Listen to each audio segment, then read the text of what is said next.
What's going on, sports fans, and welcome to the second edition of the Bettor's Almanac podcast.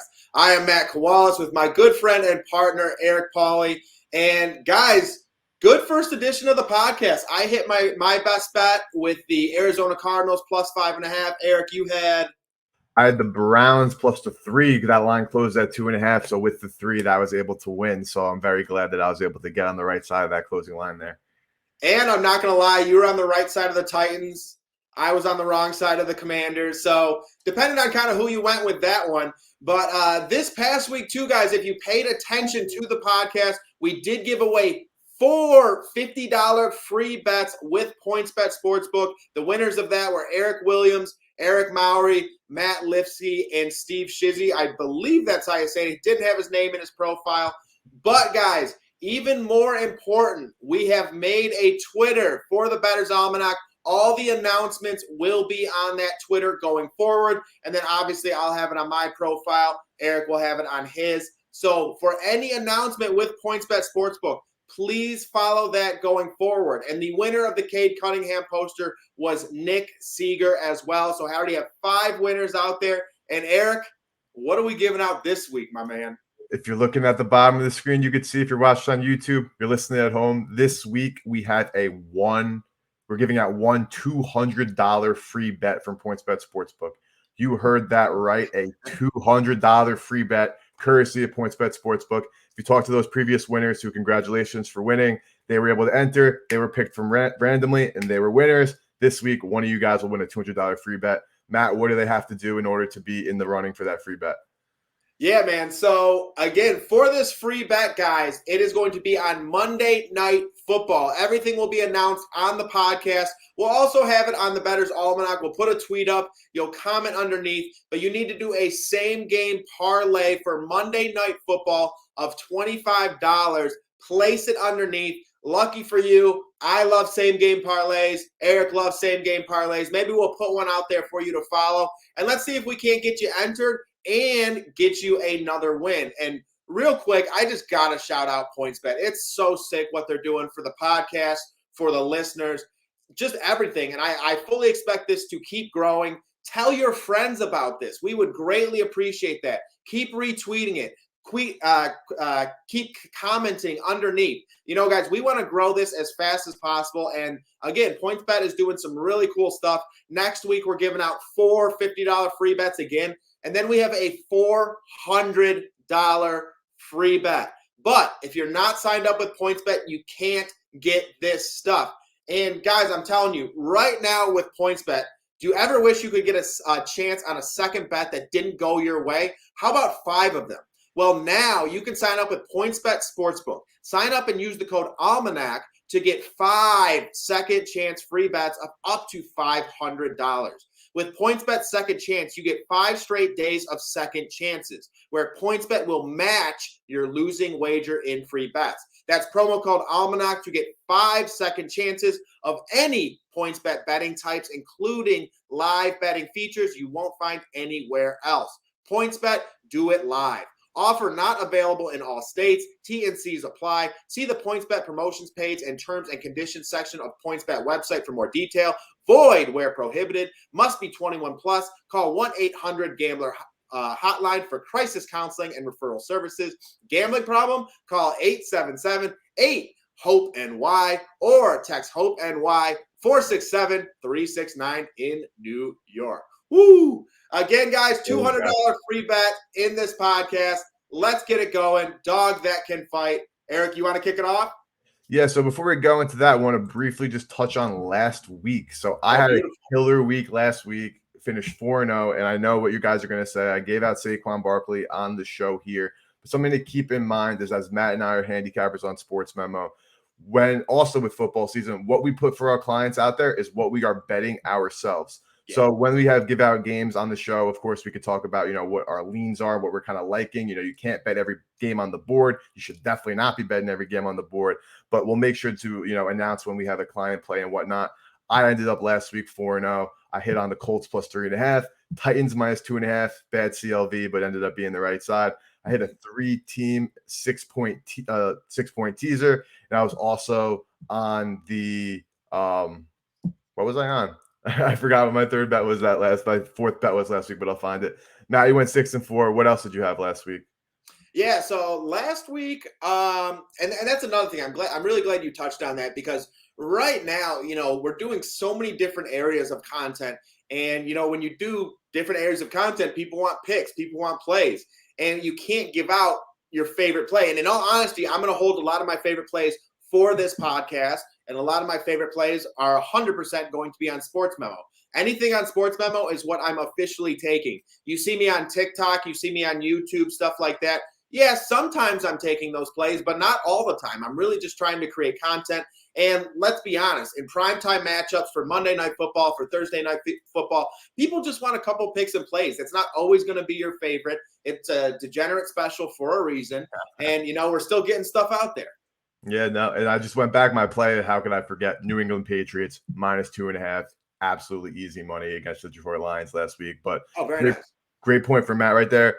Make sure that we will emphasize when we are playing a game like we did last week with some of these plays, but there's a ton of games, ton of content, so many lines to get into. We have to be selective, but also want to give you guys exactly what you're looking for. Yeah, for sure. And last week, I know I hit on my favorite play was Arizona Cardinals +5.5, which I know a lot of people are a little skeptical about, but that ended up hitting. I felt pretty comfortable with that one all week long. I liked the Commanders. That missed. I actually hit on a lot of over-under bets last week, and the under has been hot for me right now. The Pittsburgh Steelers and Bills, I took the under there, kind of how I thought. I thought the Bills would scream out on top and then coast the remainder of the game. That's what happened. Lions and the Patriots, I thought the Lions would come back down to earth. That's what happened. Yeah, I'm trying to think of the other ones. I mean, 10 plays, it's tough to remember all of them. But, I think part of it, too, is we're focused on this week. We're focused on this podcast.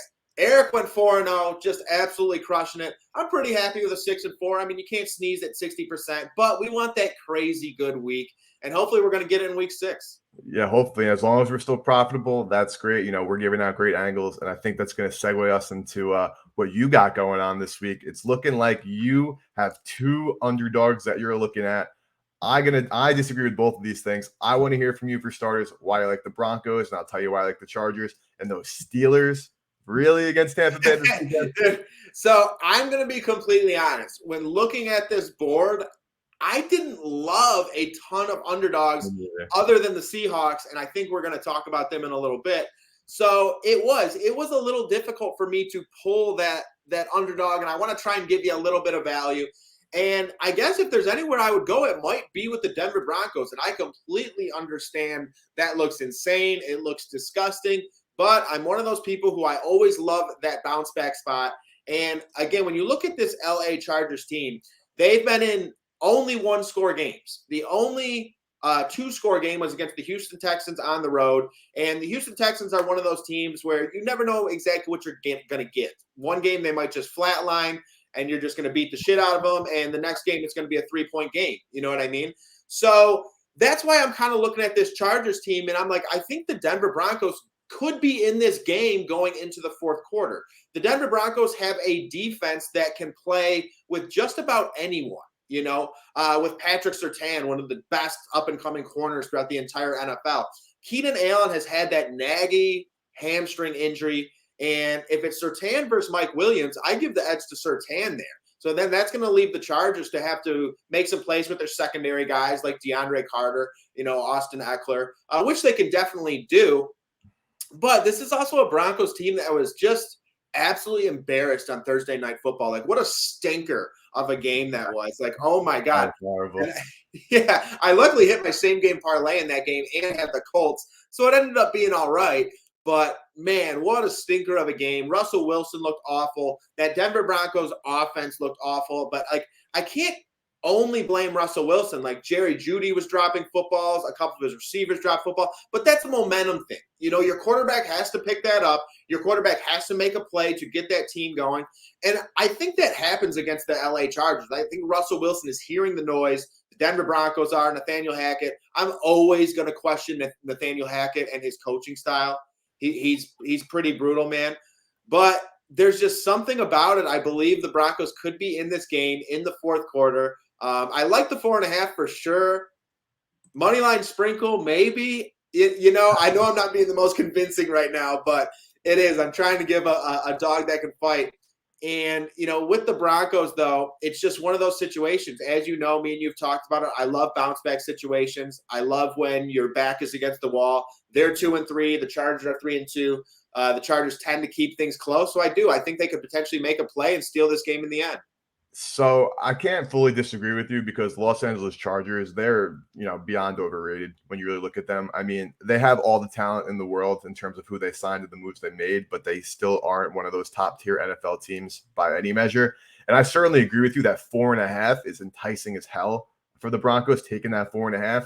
Because if you look at things like I love to look at, which is DVOA, which is a proprietary statistic from Football Outsiders, the Los Angeles Chargers are 11th in the league in total DVOA. The Denver Broncos, despite all their struggles and how bad Russ has been, is 13th in the league in total DVOA. So, if you're telling me that, especially in a divisional game in prime time, that this 11th team is really 4.5 points better than the 13th team, I find that hard to believe. And you also look at the betting market. At BetCris, this line opened at Chargers -6, was immediately bet down into sitting at 4.5. And some 5s out there, but 4.5 at Circa and some other sharp shops. So I totally agree with you that maybe this is a spread game, and then if you're gonna think a team is gonna cover a 4.5 point spread, you're not crazy to believe that they can win this one outright. So I'm kind of on the same page as you there. I don't have any wagers there yet. I'll definitely look at that game, but you're telling me the Pittsburgh Steelers. I know they're at home. I know Tomlin's taking the accountability, one of the best coaches in the league. I get that. I think Pickett is good. I think he's going to, improve. He moved the football decently against Buffalo. But how do you see the Pittsburgh Steelers coming out against Tampa as 8-point dogs winning this football game? I need to hear this from you. So in all honesty, it's one of those games where I was looking at it, and when I look at Tom Brady, I just think a lot is going on there right now in his personal life, and it's starting to trickle down to the field. He's not playing as well. The Bucs, they're not the same team as last year. Yes, they still have that defense, and that defense alone could win this game. Let's be honest. That defense alone keeps them in almost every game. But last week against the Atlanta Falcons, like the Tampa Bay Bucs keep doing the same thing. They get these leads, and then they coast, and then these bad teams start creeping up on them. Mm-hmm. And last week, if it wasn't for a blown call by the referees when Grady Jarrett sacked Tom Brady and they gave that roughing the passer call that extended the game and ended up giving the Bucs that victory, who knows what happened? What if the Atlanta Falcons score? What if the Atlanta Falcons go for 2 there? Would have ruined my teaser. Yeah, but you know what I'm saying? Like, we both know they would have went for 2 there, a bad team, no reason to try for overtime. And, I understand that's very situational, but now coming into Pittsburgh, I'm just not a believer in the Tampa Bay Bucs right now. They still have injuries to their receiving core. Chris Godwin has been up and down. He's questionable. Julio Jones, they're trying to say he's the same old guy. He's not the same old guy. Let's be honest. He's just not making plays. Mike Evans is still Mike Evans. Mike Evans is the man. I love that guy. He can stretch the field. When you need a play, Mike Evans is kind of that guy who comes up with it. But going to Pittsburgh after losing, I believe it was it 38-3, the Bills lost somewhere in that vicinity. I'm not, the Steelers lost, I'm sorry, to the Bills. When you lose that bad, you tend to want to come home and play good. So I think this is going to be a closer game than people anticipate. And it's one of those spots where if Pittsburgh could get up a touchdown, could get up 10 points somehow, the way I've watched the Bucs respond, I just don't like it. A lot of people just wrote off that when Tom Brady missed training camp, and now Todd Bowles has missed a couple days throughout the week for practice and stuff like that. So I don't know what's going on with this team. It's just a weird thing, and it's more what's going on with the Tampa Bay Bucs than it is with the Pittsburgh Steelers. We see terrible teams beat good teams. It's the NFL. It does happen. I'm not saying run to the box office and put this ticket in, but for plus 310, you want to throw a little crazy flyer on it or make a teaser out of it. I could understand that. Yeah. So, just looking again at DVOA, we have the Tampa Bay Buccaneers still at 4th in the league. That offensive DVOA is 13th, which by Tom Brady's standards is even being above middle of the pack is still bad for those standards. Mm-hmm. Defense is still elite, but I agree with you. I don't love the way the Buccaneers are playing whatsoever. They let the Atlanta Falcons get back into that game. They're not absolutely dominating teams. Their defense, though, undeniably is playing very, very well. I mean, their average letting opposing teams are only averaging 16.6 points per game on this team, which is a great number, even though it's only 6th in the NFL currently. But I don't know. Kenny Pickett, he showed some signs in his first start. Obviously, he had to go against the Buffalo Bills. Now he has to face arguably a better defense this week. What did you like from him last week, or did you not like anything at all when you saw him play last week? So I'll be honest, there's not like a ton that I love from Kenny Pickett. I mean, one thing that I did like from him compared to Mitch Trubisky is Pickett has been willing to stay in the pocket, make a throw, and take a hit. Mitch Trubisky was either throwing it away, he was getting he would scramble outside the pocket, even though his receiver was open down the field, stuff like that. Kenny Pickett is at least willing to stand in there, take that hit, and still deliver the football down the field. Yes, he's been turning the football over like crazy. But again, he is a rookie. He's got to get his feet under him. It's not like he has the best offensive line in the world either. But another thing I will say that I like from him is he's moving the football. He is actually moving the football. He's completing passes. He's getting passing yards. It's just the turnovers. It's just the turnovers. And even the worst quarterbacks have a day where they clean things up. You know, they make the right reads. They make the right throws. Can lightning strike here? I don't know, but I don't like how the Bucs are playing, so I think there's a chance.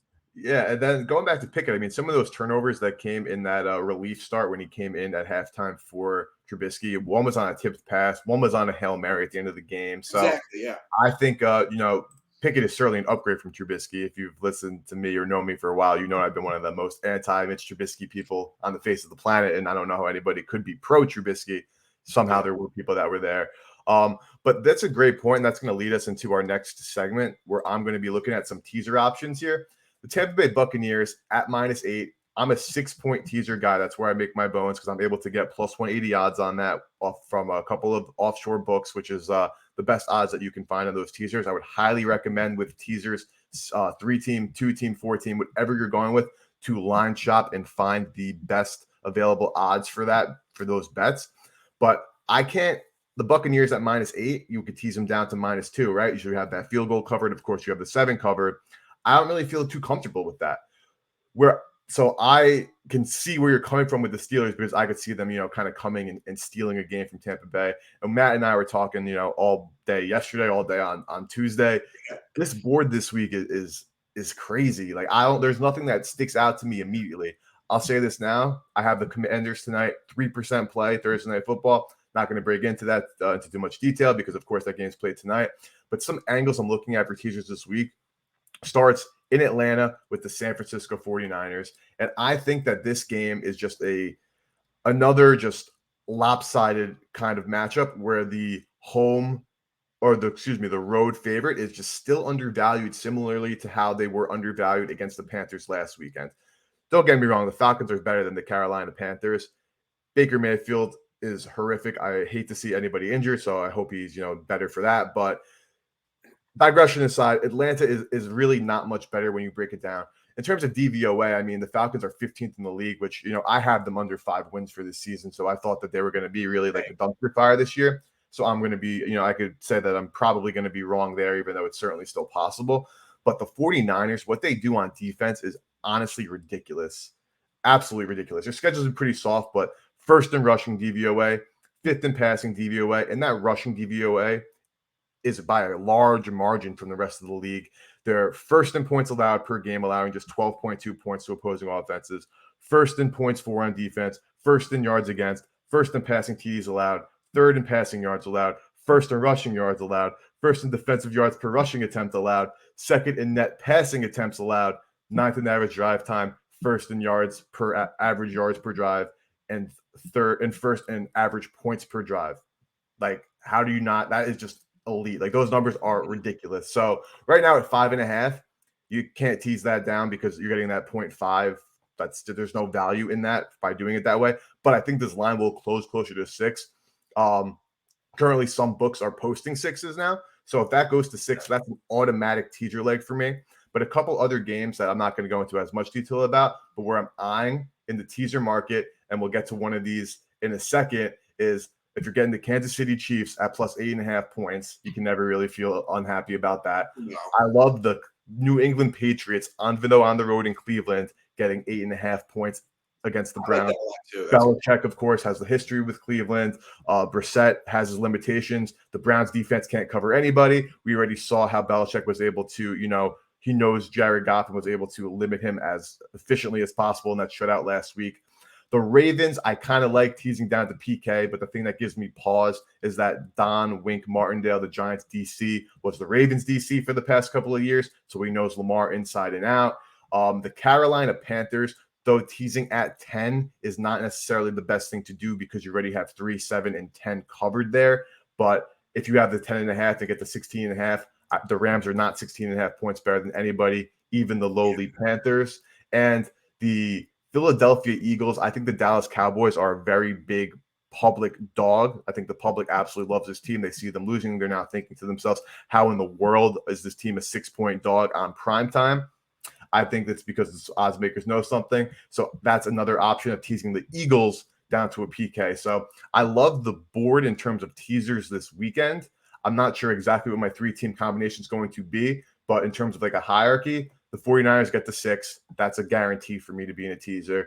The Chiefs are like 95% looking at the 8.5, though I hate betting against Buffalo for obvious reasons. And the Philadelphia Eagles to PK are my top 3 choices now. Of course, I'll tweet out and let everybody know what I actually end up going live with for this weekend. But in terms of teasers, that's kind of where I'm looking this weekend. Matt, I know you're not as big of a teaser guy as me. You have any thoughts on this board, or are you looking to maybe convert for the week? No, and hey, it's hilarious. I put together a 3-team teaser for everyone listening, and it's very similar to what you just said. So I put together a 3-teamer for everyone if you want to take it. Again, I have not played. The only bets that I have in so far this week is Bills 2.5. That's it. I'm very flirtatious. The Broncos plus 4.5 will most likely get placed. Steelers plus 8.5 will most likely get placed as well. I'm just I'm lukewarm on those right now. I'm reading more into it, doing a little more research. But my teaser for this week, I got the Bills plus 3.5. I have the Eagles minus 2.5, and I have the Steelers plus 14.5, and that's a plus 250 3-team teaser right there. Pretty similar to what we were talking about, and completely agree with you on basically every teaser that you said. I love that New England play right there. I don't think the Rams have some serious issues. Serious issues. Like some serious. Yeah.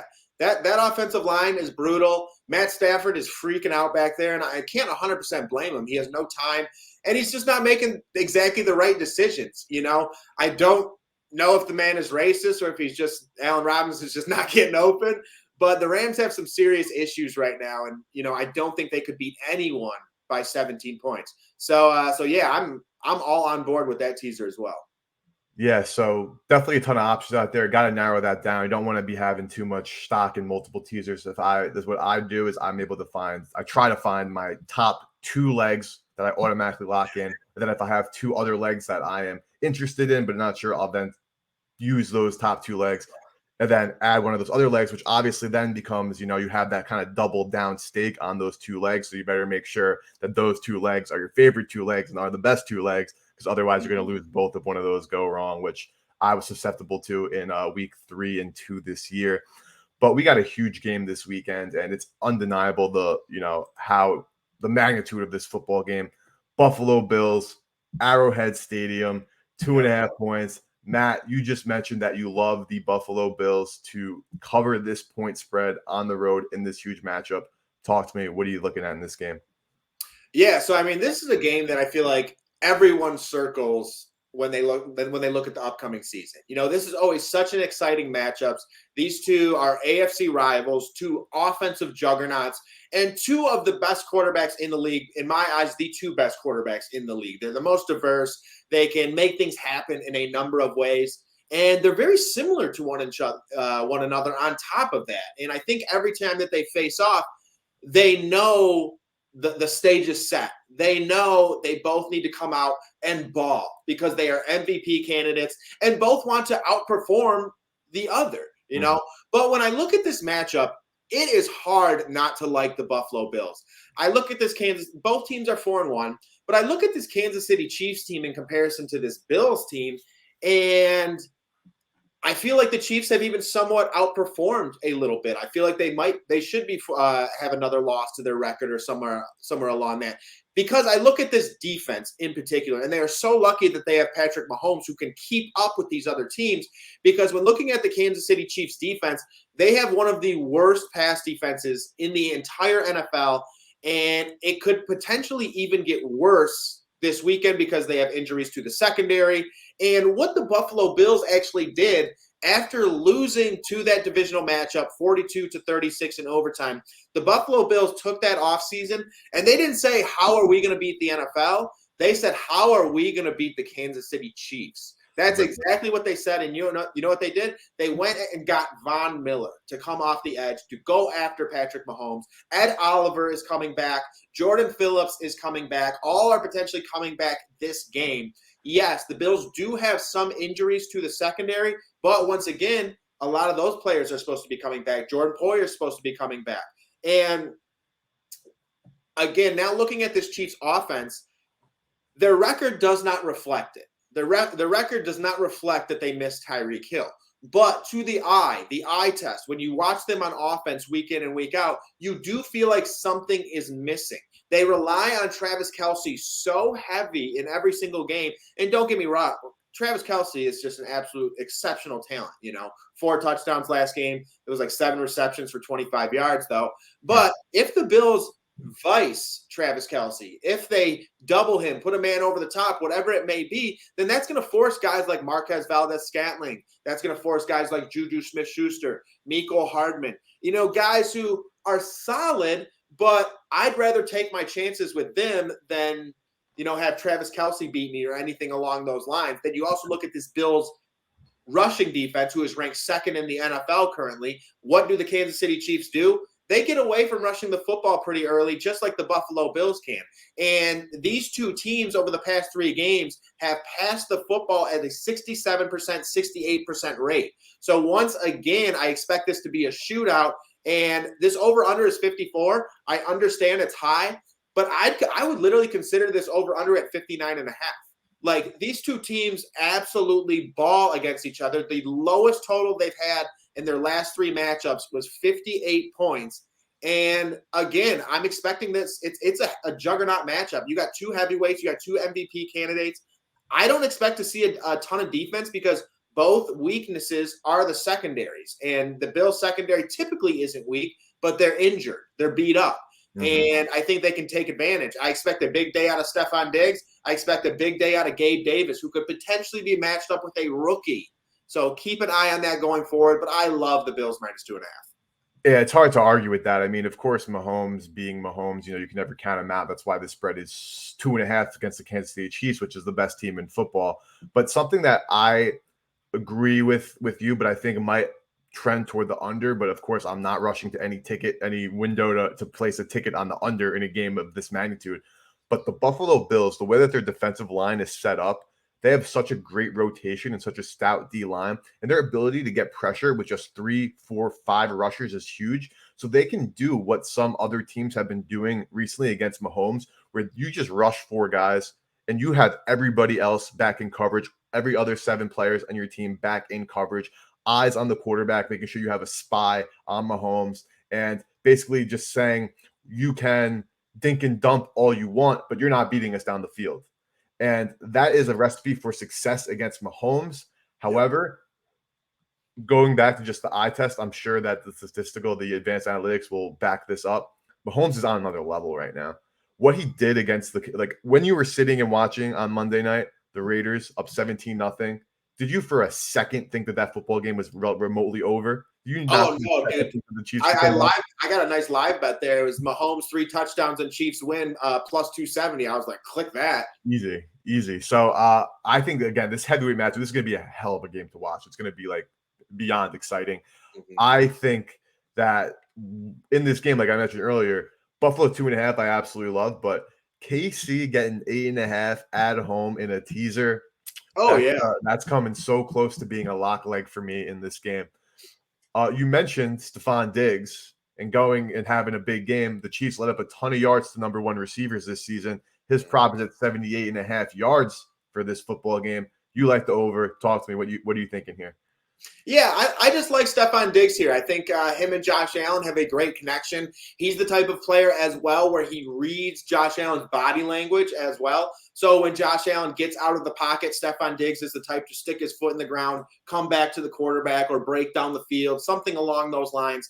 And I do think he's going to be matched up with L'Jarius Sneed a good amount of the game, who is the Kansas City Chiefs' top corner. But you also have to remember, L'Jarius Sneed is one of their top guys in their blitzing packages. He's one of their top guys in coming up in run support as well. So I don't know actually how much he's going to be matched up with him. And again, the Chiefs are another team that have a lot of injuries in that secondary. And because of that, there could be a lot of potential mismatches for not only just Stefon Diggs, but Gabe Davis, Isaiah McKenzie. So again, it is a very good setup. And with Stefon Diggs this season, he's been averaging 101.5 receiving yards. He's hit this over at a 50% rate, so 50-50 here, but is averaging 7.75 receptions per game. If you're getting that type of volume, and now you're facing a team like the Kansas City Chiefs, who have given up a ton of yards to number one wideouts, and it's just a spot, if there's any team that has a target on their back for the Buffalo Bills, it is the Kansas City Chiefs. 100%. And there are two guys that want this more than anyone, and it's Josh Allen and it's Stefon Diggs. The two know about that. The two are best friends. The two do everything together. So it just would not surprise me at all if Stefon Diggs goes out, not only eclipses the 78.5 yards, but has 100 yards plus and a touchdown to go with it. I think that's definitely in play for like a same game parlay or something as well. No, I totally agree with you there. Diggs it's basically written that Diggs has to have a big game this season. Like you mentioned at the top of the show, like this game, these teams have had this game circled on their calendar before training camp even began. The Buffalo Bills especially. If they're able to go into Arrowhead and exact their revenge from that 13 seconds from that divisional round last season, that's what they've been playing for. Obviously, the Buffalo Bills are a Super Bowl contender, arguably the best team in the league, in my opinion, the best team in the league. But this Week 6 is the Super Bowl right now for the Buffalo Bills. If they could beat Kansas City and they can inch closer, this will also help in the long run for the AFC top seed, because only the number one seed, as we know now, gets a bye. So the winning this game, besides just the obvious motivational factors of revenge and two great quarterbacks duking it out and all the respect they have for each other, this is also potential for bye implications, because if Buffalo goes to 5-1, and now they have that win over Kansas City, and of course these teams are going to be in the thick of things all season long. This is what it's going to come down to: which team is going to get a bye, which a bye is gigantic in the NFL postseason. Mm-hmm. So we are done covering our top games. Again, I'm going to reiterate briefly: Thursday Night Football tonight, Chicago Bears hosting my Washington Commanders. I'm already going to hear the bias, even though I should not, because I hammered the Titans on 3% last week and was able to hit there. But I am on the Commanders tonight. I got minus 106 yesterday.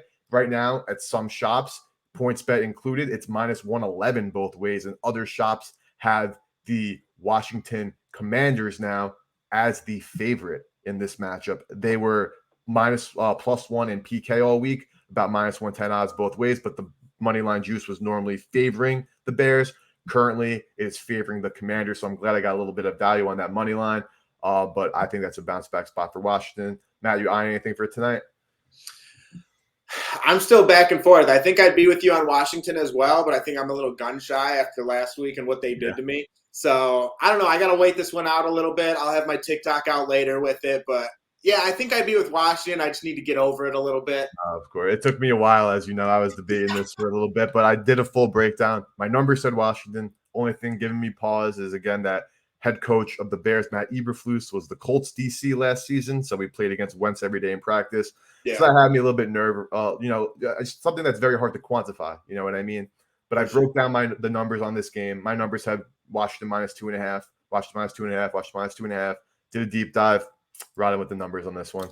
Getting Washington at money line, especially minus 106, not a ton of juice. I had to lock that in. 3% play on the record, so hoping that cashes for everybody. But that is about it for us today. Do not forget, we are tweeting literally the second after this show goes live. A $200 free bet from PointsBet Sportsbook is on the line. If you place a $25 same game parlay on the Denver Broncos, Los Angeles Chargers game. Post a picture of that screenshot underneath a tweet that you'll see on our Twitter account at Bettor's Almanac on Twitter. You'll be eligible for the running of a $200 free bet from our amazing sponsor, PointsBet Sportsbook, as well as our amazing, and then we have to also shout out our amazing sponsors, Sports Memo and Wager Talk. Mm-hmm.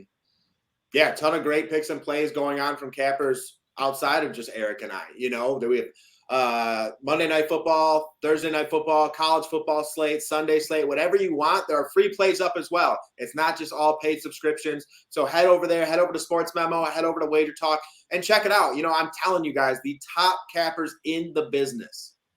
Certainly. Thank you guys all for listening. Like, comment, subscribe, and download this pod. This is the best way to help us grow. In order to be eligible, again, you need to be following Matt, myself, and the Bettor's Almanac Twitter, as well as doing the same game parlay on Monday night. Thank you guys all for listening. We'll see you guys next time.